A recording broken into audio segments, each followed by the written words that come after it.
Bonjour à toutes et à tous, c'est Tom le jardinier. On se retrouve aujourd'hui pour faire quelques plantations de bacs fleuris. Ces jardinières-là, elles seront très décoratives pour les mettre sur un bord de fenêtre et comme ça vous aurez des fleurs grâce aux annuelles pendant toute la belle saison.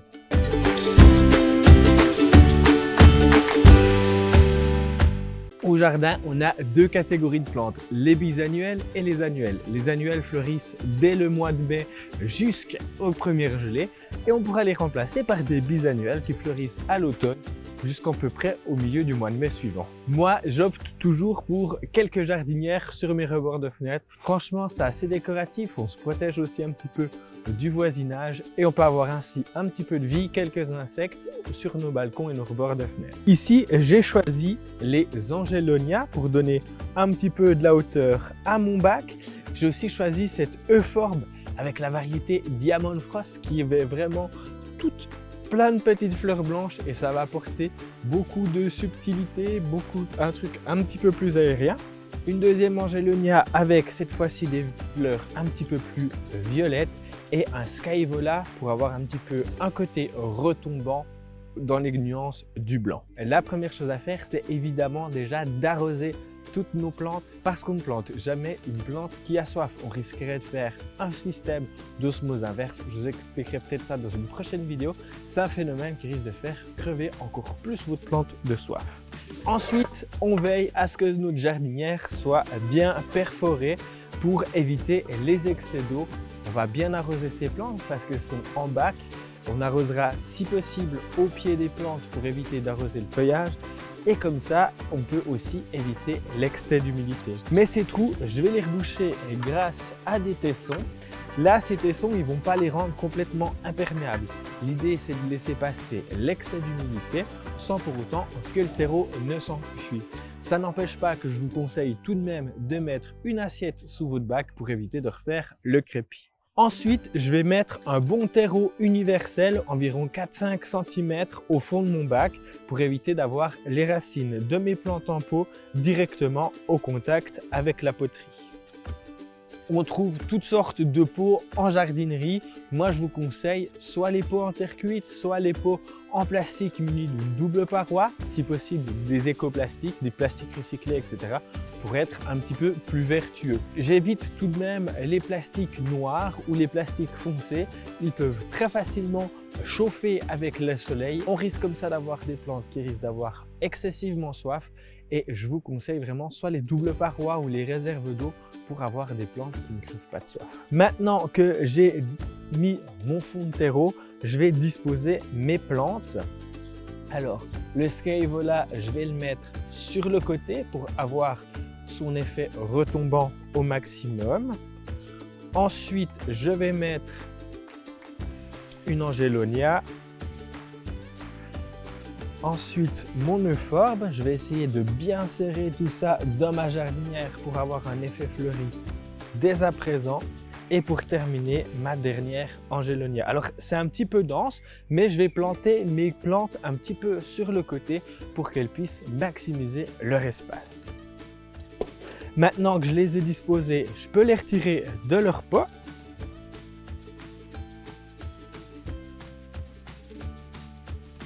J'enlève les étiquettes aussi pendant que j'y suis et je vais pouvoir compléter mes plantations pour avoir 1,5 cm au-dessus de la motte de terre de la plante actuellement et encore qu'il me reste 1,5 cm au niveau du sol.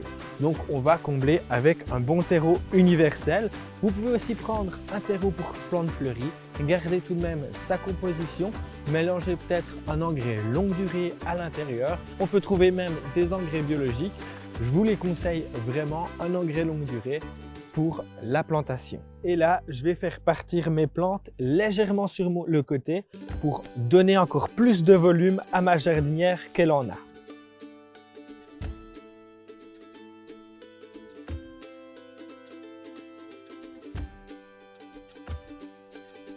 Il faudra aussi bien tasser avec la pointe des doigts et comme je vous l'ai déjà dit, on comble avec du terreau jusqu'à un demi-centimètre du rebord, pas moins. On ne fait pas d'économie sur le terreau. Si vous mettez moins de terreau, vous risquez de voir vos plantes un petit peu enfoncées et on perd l'aspect décoratif maximum.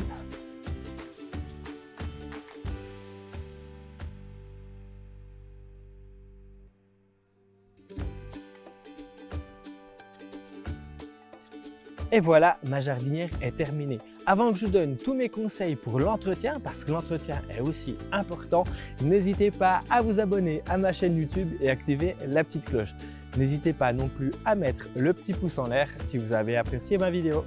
Côté entretien, on va arroser régulièrement notre jardinière. J'aime pas vraiment donner de conseils au niveau de l'arrosage. Un cycle par exemple, une fois tous les jours, une fois tous les 2 jours, pour être certain que votre jardinière ne manque pas d'eau. Par contre, je peux vous donner une autre astuce. On va planter votre doigt dans le terreau et si c'est sec sur la première phalange, il va falloir arroser. N'hésitez pas non plus à arroser après un arrosage parce qu'on ne met jamais d'engrais non plus sur une plante qui a soif. Un arrosage à l'engrais liquide. Pourquoi? Parce que nos plantes sont dans un petit espace, il faut les imaginer en pleine nature. Leur système racinaire sera beaucoup plus grand et ils peuvent aller chercher des nutriments plus que dans du terreau universel dans un bac et contraint. Donc un arrosage c'est vraiment nécessaire une fois tous les 10 jours. Et vous pouvez aussi pailler le demi-centimètre restant à votre jardinière. Ça empêchera quelques évaporations d'eau et réduira un petit peu le nombre d'arrosages. Pour l'arrosage, arrosez vraiment au pied de la plante et arrosez vraiment beaucoup. Il faut être assez généreux sur l'arrosage, il faut vraiment détremper la motte de terre. On a souvent tendance à arroser assez peu, juste comme ça, les premiers centimètres, et il faut vraiment que l'eau s'infiltre en profondeur pour nourrir les racines. Et encore un dernier conseil, n'hésitez pas à enlever chaque fleur fanée de votre plante. Comme ça, la plante évite de faire des graines et fera beaucoup plus de fleurs.